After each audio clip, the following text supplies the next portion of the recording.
don't forget, if you want to see the one-man show, check out the dates below. We'll be in a city near you.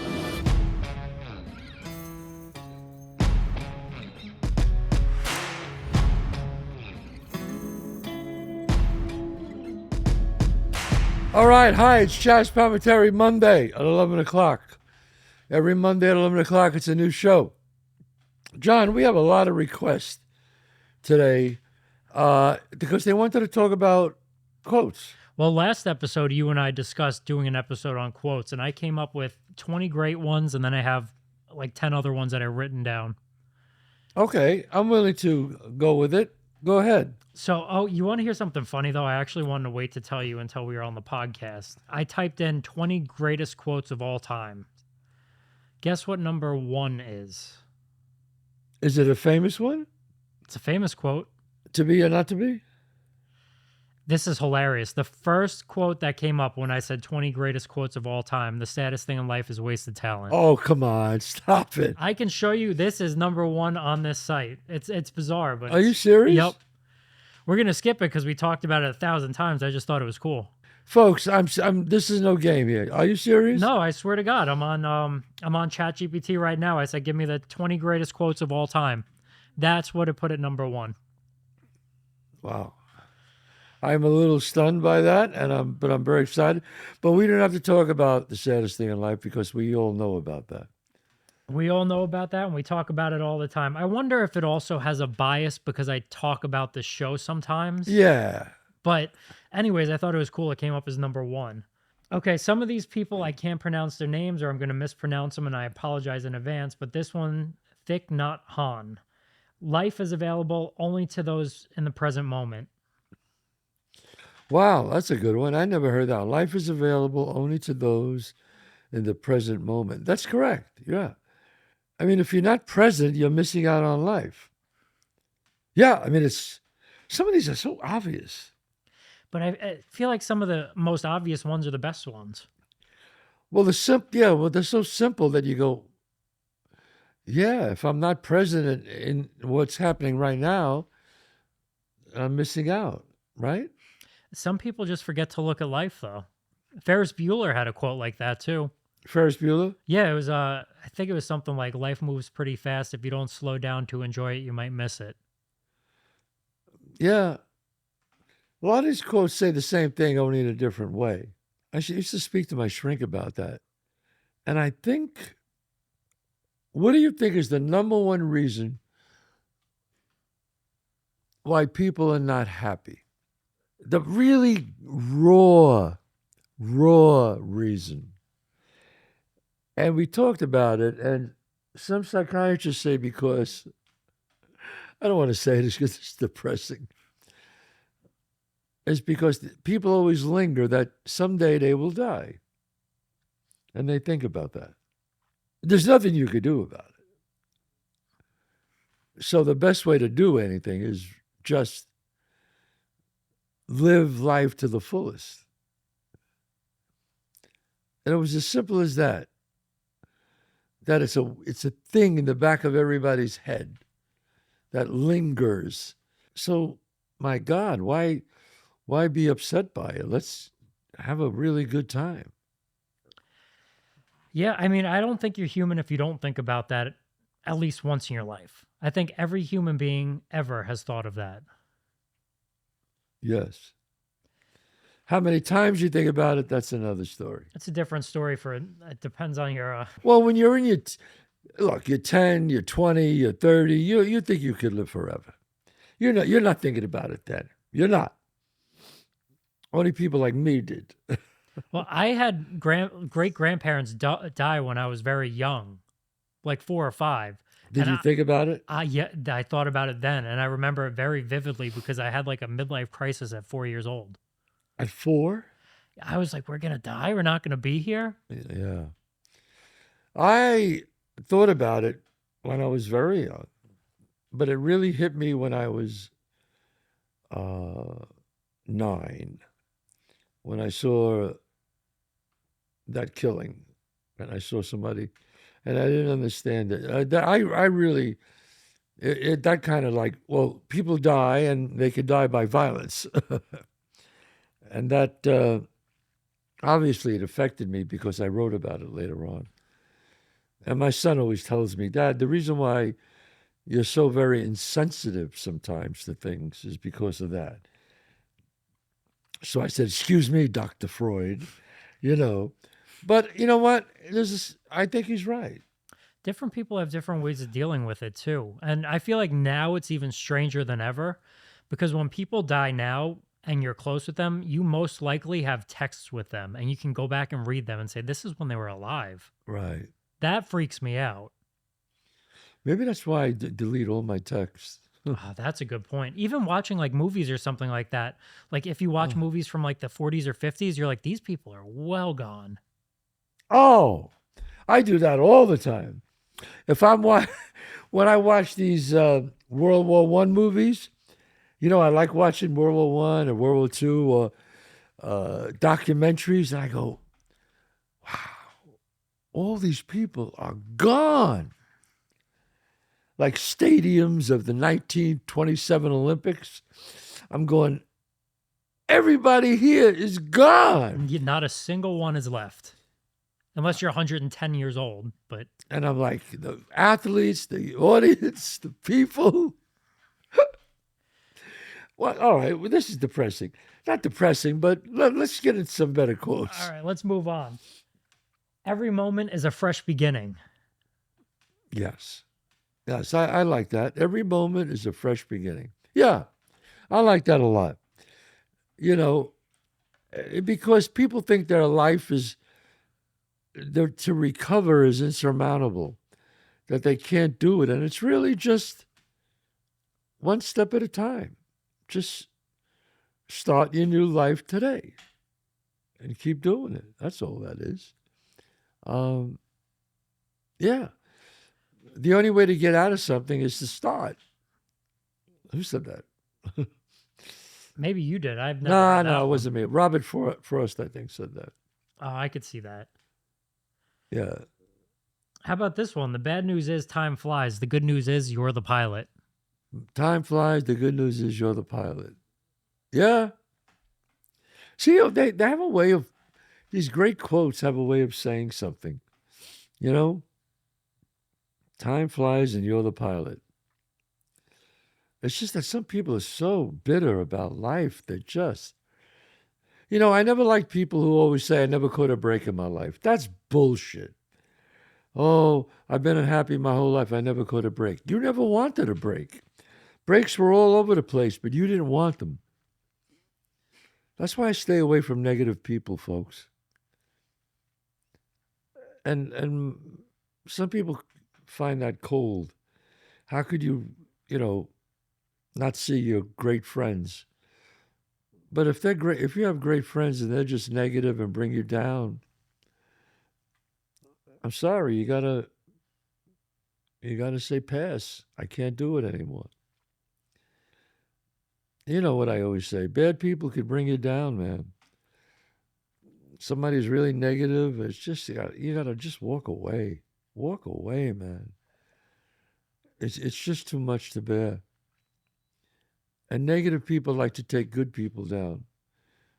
Not intentionally, I don't think, but it just happens that way, you know. Sometimes it's intentional. Yeah, There's a lot of jealousy. Yeah, there's a lot of jealousy. Yeah. So I say, stay away from negative people.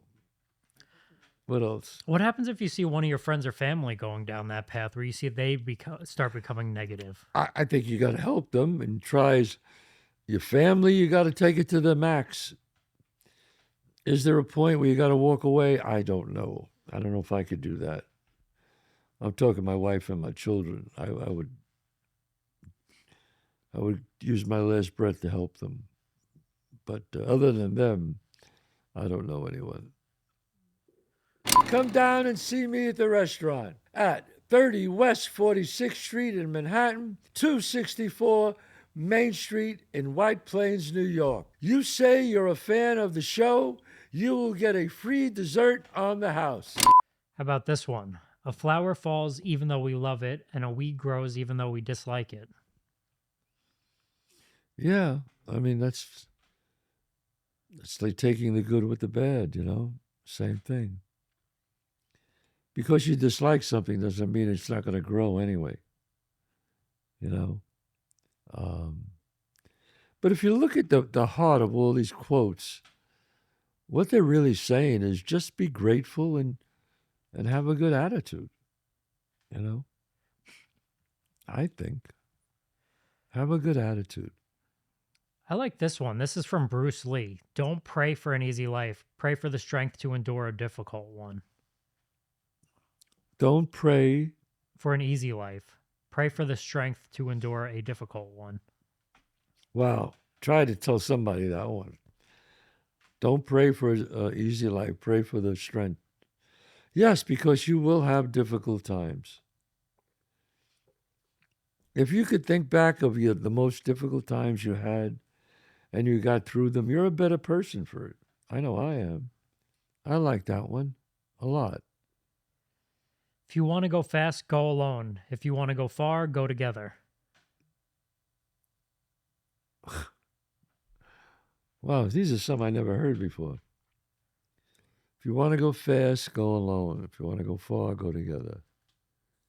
Well, I think what he's saying is you need other people to go farther. You just can't do it on your own. Everybody thinks they do it on their own, but it's really not on your own. Somebody had to help you do something. Like a person who didn't really do it on his own is like a king. If you're born king, really you didn't do it on your own. Your father died and you became the king. That's not doing it on your own. But again, that's not your fault. You were just born into the throne. But other than that, everybody helps everybody. I mean, you have to. The thing that kind of annoys me about being born king is they'll never know what real struggle is. No. They won't live a day in their life in the real world, have a real experience, have a real problem. No. Like Prince Williams, he's going to be king one day. And his children are all princesses and princesses and prince, and no, they'll never know. They grew up in incredible wealth and nannies and but there are some benefits to that. They'll go to the finest schools. They'll be around the best people. But will they know what it's like to have to cash in an unemployment check and you can't find a place to cash it and you have no food? No. They've never been hungry a day in their lives. What? They've never been hungry a day in their lives. No. Will they be scared knowing they can't pay the rent and they could be out on the street? No. When I sold my vacuum cleaner to pay my electric bill? No. I think you become a better person when you go through that. I don't know if it was Bruce Willis, who I hope he's doing okay. I like Bruce Willis a lot. And I hope he's doing well. I pray for him. And I could be wrong, but he kept a room in his house with all his old furniture. Oh, really? Yeah, I think it was Bruce Willis. I could be wrong, but it doesn't matter. I like Bruce a lot. We all should say a prayer for him. And to remind him where he lived and stuff. I always go back to the Bronx and I go back to my old neighborhood. And I walk up, I go to the building where I grew up, the 5th floor. And I walk up the steps and I come out onto the roof, the tar roof. And I remember growing up there in the Bronx on 667 East 187th Street. And it reminds me of where I came from. And I love that neighborhood. I do. I don't have any bad feelings towards it at all. I had a great childhood. And I always told people there was violence and crime and drugs. But there was a beautiful part of it too. There was loving families and loving people, and everybody was together. And I wouldn't trade it for anything in the world. I wouldn't. I would rather grow up that way than grow up being the son of a prince. I mean that. I think I agree. You know? As cynical as it sounds, I enjoy the struggles. Yeah, I'm not saying that being the son of a prince is bad. It's just different. That's all. I like to learn. I like to learn. Here's one of my favorite quotes. What? This is from Steve Jobs. It says, "The people who are crazy enough to think that they can change the world are the ones who do." Yeah, Steve Jobs was a innovative, obviously, and a visionary. I never met him. I don't know him, but from what I know from people, he was a horrible human being. It was not a good person. But, you know, I can't say. I mean, that's what a lot of people have said about him. Maybe he had to be that way to create the things he did. I don't know. Was he brilliant? Yeah. Does he have a vision? Yeah. Do we thank God sometimes for men like that who take us to the next level? But I don't know. Were the Rockefellers miserable people? Maybe. The Carnegies? Were they? I mean, there's some people that are just very, very rich, but they're good people. I don't know. I know a few billionaires. I have some friends of mine who are billionaires. And they're good people. They are. They're like big kids. They don't brag about their wealth. They don't flaunt their wealth. But they enjoy their wealth. And they bring other people along with it. And I like that, you know? So that kind of leads into the next quote. This comes from Jim Carrey. It says, "I think everybody should get rich and famous and do everything they ever dreamed of so they can see that that is not the answer." Yeah. Well, Jim Carrey found that out, you know? He just stepped away from everything. Well, after a while, you get, I mean, what is so rich? I don't know what, you know.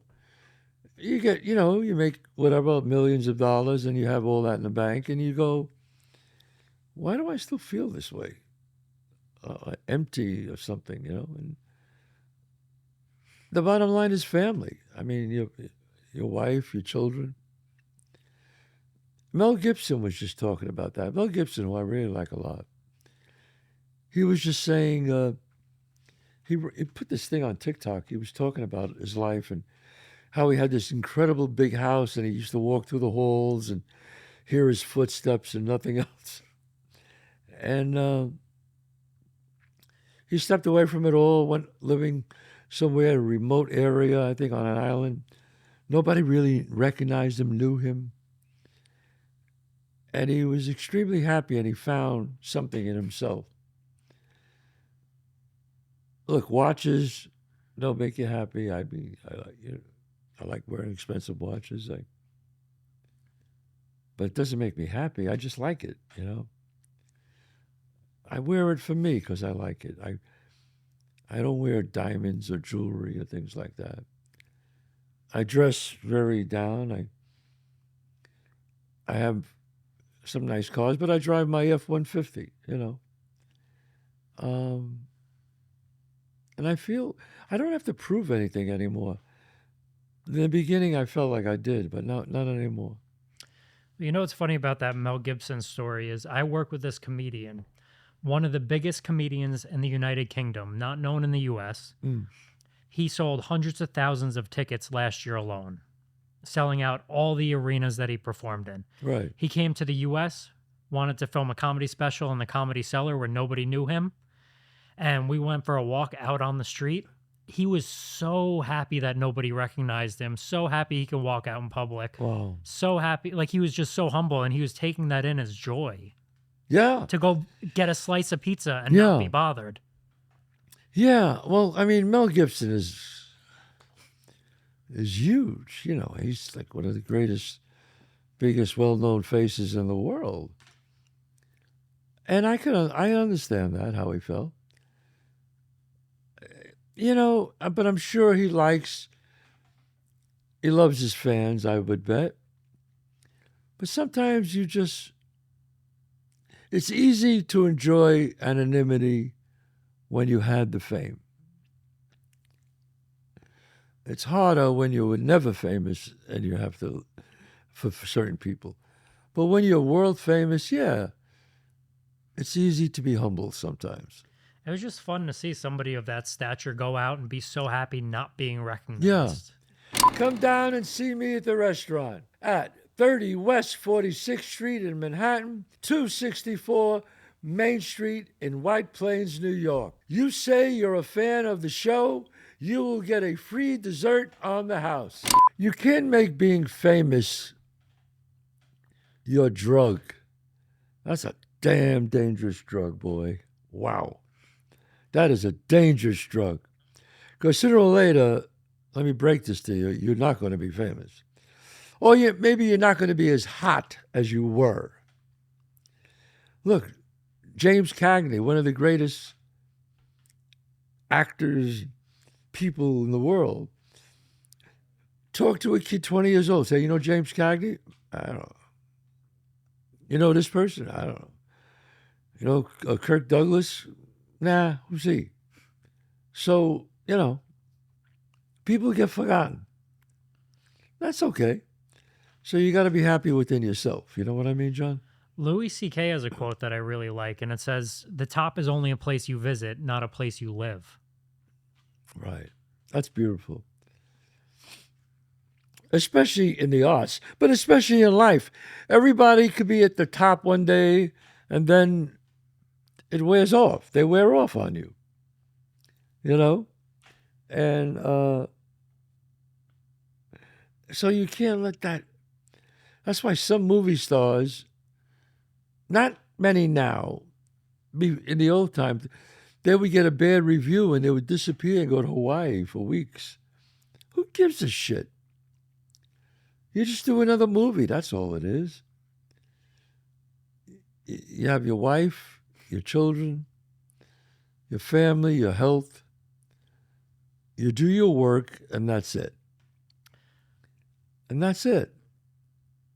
I don't focus on the other stuff. A lot of people would do that, but I feel like people like yourself, or even me, like, we would take that as a learning experience. What did I do wrong? What could I have done better? Yeah, when I was younger, I was more like that. Now, I don't. I am who I am. I did what I could do.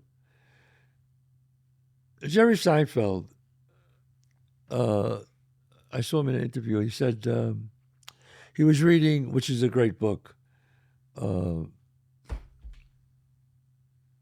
Meditations by Marcus Aurelius, which I read. And he just said, your job is just to get a little better every day. Just get a little better. Let me be just a better person every day. That's all. The rest of the stuff, what people say about you, the reviews, that doesn't mean, it means bullshit. That all goes away, John. That all goes away. So it really doesn't mean anything. So what I say is, Jerry, that's a great quote. Because all I like to do is just get better every day. And that's what we all should be doing, folks. Getting better every day. Just a little bit. A little bit. Be a little kinder to someone. Be a little more generous to someone. Sometimes that $20 you want to give for an extra tip, it doesn't mean anything to you. But it means the world to that person who's the waiter or waitress. That means a lot to them. So why not give it? So at the end of your life, you die with a few $1,000s less. So what? It's going to matter. So I leave you with this. Every day, just be a better person every day. A little bit. A little, just a teeny little bit. Don't get mad at people when you're in the car. Be kinder to your wife, your children. And life will find a way to work out and reward you. I just want to leave you with one of the great quotes of all time by Henry Ford, who said, if you think you can or you think you can't, you're right. Think about that. It's all up here. If you think you can do it, you can do it. If you think you can't do it, you'll never do it. Think about that, folks. God bless you. See you next week.